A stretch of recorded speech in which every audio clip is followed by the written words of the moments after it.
Hello and welcome to this week's video. I'm going to show you how I baste quilts on a narrowboat. I'm Tracy, a quilt pattern designer based in the UK, and here you can see me walking down the towpath with my wadding or batting as you might call it. Please stick around to the end to see a little bit of boat maintenance on the little boat. Today we are basting quilts. This is my least favourite job. I mean, it's just difficult in a narrowboat. We've got this area here. This is in our main boat, and this is also sort of where my office is. Printer, laptop, books, you know, all that kind of stuff. So this bench pulls out. So this is what we've done now. It is a Mr. P job, to be honest, because it's really quite heavy and sturdy, and we designed this so I could baste the quilts. So there's a very narrow walkway here. These are our hatch doors, which I'll open when I start spray basting. So I don't have an ironing board either. So I've got an old quilt that I use on the top here to protect the surface and to protect the quilts, to be honest, the quilt tops. And I've got my Eliso iron. I've got my scissors, my 505. I've got 3 quilts to baste, so I'm going to go through quite a lot of 505. And then I've got my Bosal wadding or batting, wherever you're from in the world. I've had to bring everything in from the little boat, so this I've traipsed up the towpath to get it in here, and yeah, so we're ready now. We're ready to start pressing. So I do try and save up quilts to do, because I don't like doing this. So I sort of like set myself a task to do it more than one quilt basting. I'm going to start pressing. It's going to take me quite a long time, so don't worry, you're not going to watch me doing that. So I'm going to press the quilt tops, and I'm going to press the backing. This is a pieced backing. I've used this lovely dark chocolate brown, and there's 2 pieces, so I can't find where the seam is, but what I do is I press that seam open. Okay, so I'll just crack on and get pressing all of these, and I'll be back.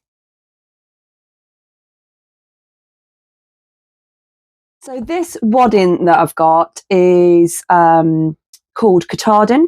It's 100% cotton, and it's by Bosal, and I've been using this for quite a long time now, and I just love the way that it feels in my quilt. So that's the one that I use. I know that I have had a few people ask me, so that's my preference. So I'm just going to unroll this now. This is quite tricky in here, and I'll go and get the quilt top, and I measure it out, and then I'll cut it. I can't really baste anything bigger than like 70 inches in here. It's just too much for me. So that's why my quilts are normally 60, 66 inches, sort of max, really. So I've got my quilt top. I'm just going to open that up. I mean, if I had lots more space, this wouldn't look as awkward. But it's what I'm used to. I don't know any different, because I wasn't quilting when we lived in a house, because I don't think I'd have moved on to a boat if that had been the case. When I first started quilting, I used to be really tight with my wadding, but now I make sure that I've got a good 2 or 3 inches all the way around extra, because there's times where I have cut the wadding and basted it and then realised that it's too short, and I've had to add little pieces in, or I've had to start again.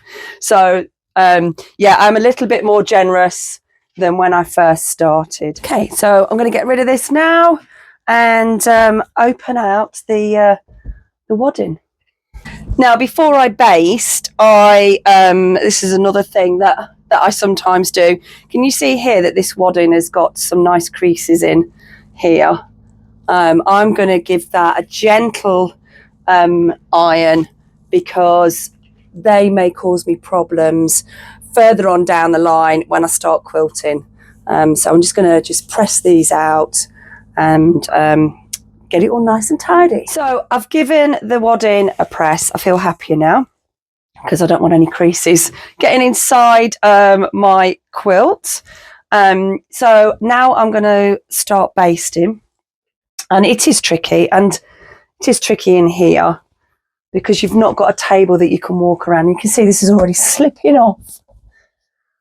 It's also tricky when you've got an illness, like, you know, I've got COPD, and it gets me out of breath, and it really does get me out of breath, and it just gets to me to go, do you know what, this is my work, my job, my hobby, the whole lot, and I'm now getting out of breath doing something that I love. I can see why people send these off to long armers, but I don't have the money for that. And I do love quilting as well, and I've got that lovely new machine that I want to test this out on. So yeah, anyway, I'm not moaning, I'm just saying, it's just part of it, isn't it? Right, so after much ado, I am now ready to spray baste this quilt top down. Now this quilt is my first quilt for January, and it's the first one using the colour palette that I chose for my business for 2026, and it's called Checkmate Star. And I think I said earlier, or not in this video, but in a previous video, that I'm going to be doing kits for these. So kits with a PDF download pattern, and also pre-cut kits as well. But they'll be coming on the website soon. I'll do a little video about that separately. So I've got my quilt top in place on the wadding, and this is how I do it. You know, there's so many ways that you can do things, but this is the easiest way for me. So first off, I'm going to open this door and get some fresh air in. So I apologise if the light's changed, but I never spray baste with the doors closed because we're in a really, really small space, and won't do me any good. So what I do is I got the wadding on the bottom, and I just pull this first top bit back. And now, because this one has got this dark chocolate brown fabric, I'm going to make sure that I get rid of all of the threads, because I don't want those showing through on the pink, on the light pink. So I'm going to lightly spray this. It's 505 temporary adhesive. I'm sure that you've seen it before. This is the best adhesive in my opinion. I've tried lots of different ones, but this is the one that I always come back to. You give it a good shake and you spray it about 10 inches away from the wadding, and I spray the wadding, and I let it just settle. I don't use too much. And I let it just settle for a moment before I put my quilt top on. And then I start in the middle, and then I spread my hands over this bit, and then work my way over there, making sure that there's no creases.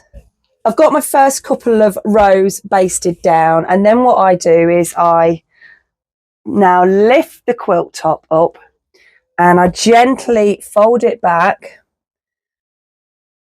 to where you can feel the resistance of the stickiness, and I gently fold that back, and I remove all these stray threads, and then I spray again, and I keep doing that as a process.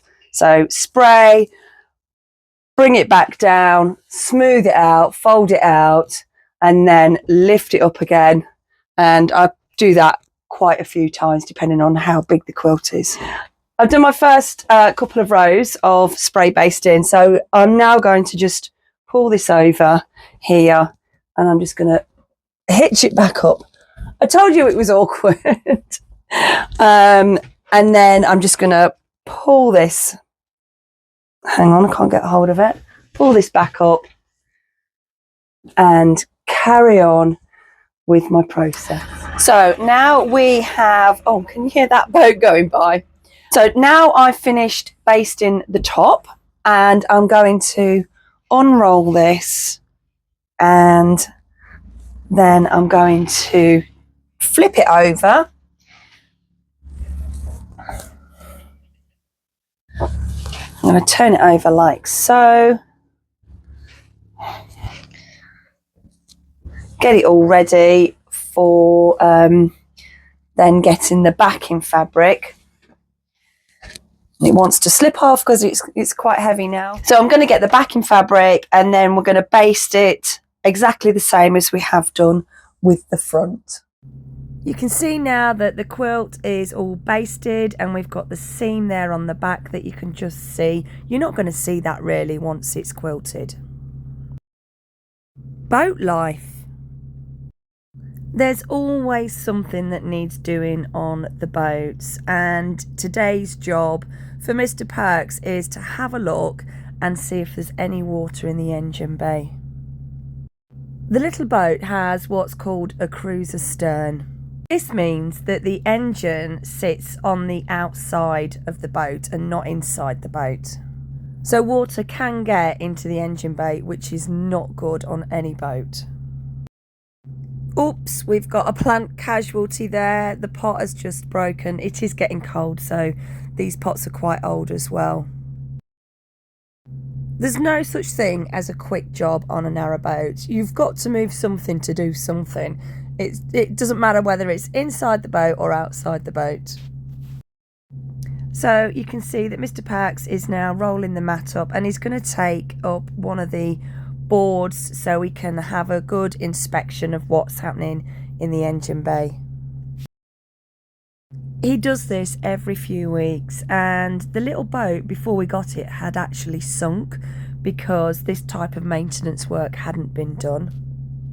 But that's a story for another day, and actually I've got some blogs on my website if you want to go and see more about that. When we first got the boat, the engine needed fitting, which Mr. Perks did, but I did persuade him to paint it gold, much to his disgust. You can see that there is some rainwater here that's got into the back. It's not a massive amount, so nothing to worry about. Mr. Perks has got this industrial size vax that he uses to get the water out. It takes no time at all to get all the water out.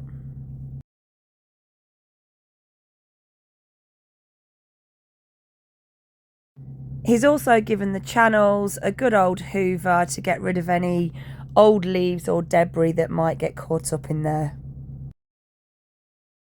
Once he's done, everything needs putting back. The boards need putting back in place. We had a spare pot on top of the roof that I was saving for herbs, so the grasses have now gone into that pot, being bedded down, and hopefully they'll be nice and warm for the winter to come.